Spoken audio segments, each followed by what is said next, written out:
विश्रांती रामचंद्र लोंढे यांना जागतिक महिला दिनानिमित्त आदर्श समाजसेविका पुरस्कार जाहीर। पोलीस मित्र असोसिएशन व वेद फाउंडेशन यांच्या संयुक्त विद्यमाने प्रतिवर्षीप्रमाणे 8 मार्च जागतिक महिला दिनाचे औचित्य साधून पोलीस प्रशासनातील कर्तव्यदक्ष महिला पोलीस अधिकारी, कर्मचारी तसेच शासकीय, निमशासकीय, शैक्षणिक, राजकीय, सामाजिक, कला, क्रीडा, सांस्कृतिक, कृषी तसेच इतर विविध क्षेत्रात आपल्या कार्याचा ठसा उमटवलेल्या महिला भगिनींना आदर्श महिला पुरस्कार दिला जातो। सांगली येथील विश्रांती रामचंद्र लोंढे यांना आदर्श समाजसेविका पुरस्कार जाहीर करण्यात आला आहे। विश्रांती लोंढे यांनी आपल्या माहेरील कौटुंबिक परिस्थिती, शिक्षण, झालेली जडणघडण तसेच जीवनातील समाजसेवेचे महत्त्व कसे वाढत गेले आणि त्याला पती रामचंद्र लोंढे यांनी मोलाची साथ दिली।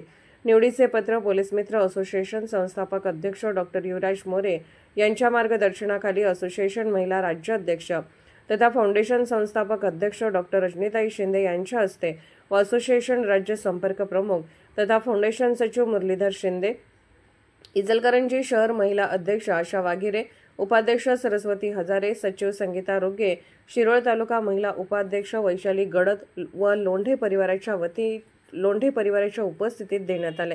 पुरस्कार जाहीर झाल्यानंतर पोलीस ऑफ इंडिया न्यूज मीडियाशी बोलताना विश्रांती लोंढे यांनी सांगितले। पोलीस ऑफ इंडिया न्यूज मीडियासाठी सहसंपादक डॉक्टर रजनी शिंदे सह संपादक डॉक्टर युवराज मोरे। नमस्कार, आपलं नाव? मी विश्रांती रामचंद्र लोंढे। आता जन्मापासून आतापर्यंतची आपली माहिती थोडक्यात। माझा जन्म 7/6/1968। माझा जन्मगाव म्हैसाळ। मी बालवाडी ते पहिली म्हैसाळमध्ये शिकले। परत 2री पासून ते 10वी पर्यंत विटा स्कूल विटा इथे माझं पूर्ण शिक्षण झालं। 10वी पर्यंत 10वी पास झाल्यानंतर एप्रिलमध्ये माझे मिस्टर म्हणजे स्थळ आलं मला पहिला।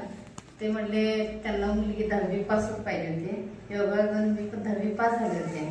10वी पास झाल्यानंतर मग मिस्टरांनी म्हणले मला 10वी पासच पाहिजे, पण त्यांची एक अट होती, मला मुलगी कशी पाहिजे, मी पुढे शिकवलं तर शिकणार आहे आणि माझ्या आईला सांभाळायची मुलगी पाहिजे। मग माझी मावशी म्हणली हा ती सांभाळेल, पुढे शिकेल म्हणली, नोकरी लावणार आहे मी, हा नोकरी करेल म्हटली। मग ठीक आहे म्हणले। मग म्हणले काय मुहूर्त वगैरे त्यांचं काय काय झालं, पण आमची परिस्थिती नव्हती। मग हे म्हणले आम्ही दोन्ही बाजूने उचलतो, फक्त तुम्ही लग्नासाठी तयार राहा। मग म्हणले 29 एप्रिल 1985 रोजी आमचं लग्न झालं। संध्याकाळी 5:30चा मुहूर्त होता। ब्राह्मण नव्हते आमच्या यांच्यासाठी, कोणतरी यांचे मित्र होते। मग 5:30च्या मुहूर्ताला सकाळी 10 वाजल्यापासून जेवणाच्या पंक्ती होत्या। परत आमच्या हॉस्पिटलमध्ये असे म्हणजे सर्व काय कार्यकर्ते वगैरे सगळे लग्नाला जमलेले। संध्याकाळपर्यंत अगदी मोठा मांडव घातलेला।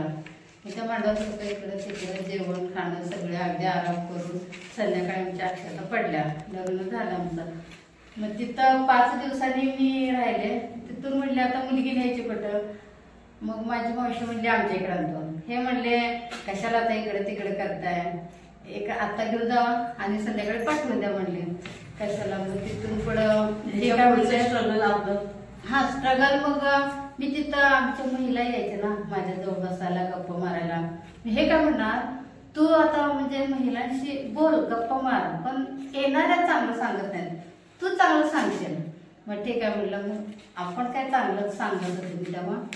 मग आलेल्या महिला यायच्या, बसायच्या, मामी छान आहे, मामी छान बोलते असं म्हणून ते बसायचे माझ्यावर। मी 2-3 वेळा बघितलं, म्हणले तू आता महिलांशीच गप्पा मारत बसशील म्हणले, आणि असं कर, ही पुस्तकं घे आणि तू अभ्यास कर, घरातले कामं आवरायचे, अभ्यास करायचे, काय थोडा त्यांच्याशी गप्पा मारू शकतेस म्हणले। असं करून मग 11वीला ऍडमिशन घेतलं। 11वी पास झाले। 12वीला पास म्हणजे नापास झाले, एक विषय गेला इंग्लिशमध्ये। मग हे म्हणले आता इंग्लिश विषय गेला, मग थांब थोडंसं, आपण काय करूया, तुझा बालवाडी शिक्षिकेचा 6 महिन्याचा कोर्स आलाय, कोर्स कर म्हणले। मग आम्ही अर्ज भरला, बालवाडी शिक्षिकेचा 6 महिन्याचा कोर्स केला। 12वीच्या परीक्षेला मोठा मुलगा होता आणि एसवायला धाकटा मुलगा होता। मग बँकेत कधी लागलं? बँकेत मग 12वी झाली, 13वी झाली, 14वी झाली, 15-20 झाल्यानंतर MA ला किती 15 दिवस गेले. MA ला 15 दिवस गेले आणि बँकेत कॉल आला की तुम्ही इकडं ह्याला या, म्हणजे मुलाखत घ्यायला तिकडं इचलकरंजीला. मग तिकडं आम्ही इचलकरंजीला गेलो. तिथं मुलाखत काय माझी घेतलीच नाही, फक्त माझे अर्ज सगळे त्यांनी जमा करून घेतले आणि मला म्हणले तुम्ही उद्यापासून या. मग 1 ऑक्टोबर 1993 हजर राहा म्हणले. पण त्या दिवशी सुट्टी होती. शनिवारी बँकेत गेले, रविवारी सुट्टी आणि 2 ऑक्टोबरला गांधी जयंतीची सुट्टी. सोमवारी शाळेत बँकेत गेले. तिथून मग माझा जॉब चालू झाला बँकेत. जयसिंगपूरला मी 10 वर्ष सर्व्हिस केली. ह्या सगळ्यात आपल्याला प्रोत्साहन कोणी दिलं जास्त? प्रोत्साहन म्हणजे माझे मिस्टर सारखे म्हणणार ना की तू शिकलं पाहिजे, तू नोकरी लागली पाहिजे, असं म्हणजे त्यांचे शब्द सगळे यशस्वी होत गेले. सासूबाई माझ्या घरात होते, माझे 2 भाऊ, 1 बहीण आणि माझे वडील. असे म्हणजे आम्ही हे काय म्हणतात मला सारखे एकावर 3 फ्री मिळालेत मला. आज आपल्याला जो जागतिक महिला दिनानिमित्त आपल्याला आदर्श समाजसेविका पुरस्कार जो जाहीर झाला त्याबद्दल आपलं काय मत? मला मॅडम कसं लोकांची खूप आवड आहे, म्हणजे लोकांची मनमिळावपणा राहणं, गप्पा मारणं, त्यांची चौकशी करणं. चौकशी म्हणजे चांगलं, म्हणजे तुझं कसं व्यवस्थित आहे का, काय मदत लागली वगैरे तर मला सांग, मी करेन. असं करत म्हणजे माझे हेल्पफुल असं माइंड आहे माझं. त्यामुळे मी अगदी समाजाशी एकरूप आहे. इथच्या कारणामुळे अंगणवाडी आमच्या घरातच भरवली आली आणि 2 शिक्षिकांना कामाला लावली. 2 शिक्षकांना कामाला लावल्यानंतर अंगणवाडी 11 ते 5 पर्यंत, 11 ते 2 पर्यंत असायची. त्यामुळे आम्ही शिक्षणाचं काम घरातून सुरुवात केली आणि त्यामुळे आम्हाला इथल्या सगळे लोकांची वाहवा मिळाली. म्हणजे ह्या व्यक्तीतून तुम्ही समाजकार्य केलं. अंगणवाडीच्या 2 शिक्षिका दाखवल्या आणि आम्ही त्याचं नियोजन आमचे घरी केलं. ते मी बँकेत लागायच्या अगोदर एक व्यक्ती अंगणवाडी होती, त्यांना सहकार्य केलं आम्ही. मुलांना गोळा करणं म्हणा, कोणाच्या घरात लहान मुलं आहेत त्यांचं म्हणजे नाव पत्ता घेणे. म्हणजे तर आम्ही अंगणवाडी भाड्याला दिली आणि तिथंच म्हणजे मला वाटतं जवळजवळ 25 वर्ष होती, तर 25-33. आणि दुसरी गोष्ट म्हणजे मी हॉस्पिटलमध्ये असताना कमीत कमी मुलं असावी या संदर्भात त्यांना मी मार्गदर्शन करत होतो. जी काय तुम्हाला अडचण येईल ते मी ज्या हॉस्पिटलला आहे, पद्मभूषण वसंतदादा शासकीय हॉस्पिटल, तिथं या, तुम्हाला सगळी मी मदत करतो. त्यामुळं माझं काम ते चालू झालं, ड्युटी चालू झाली. रात्री अवेळी एखादी महिला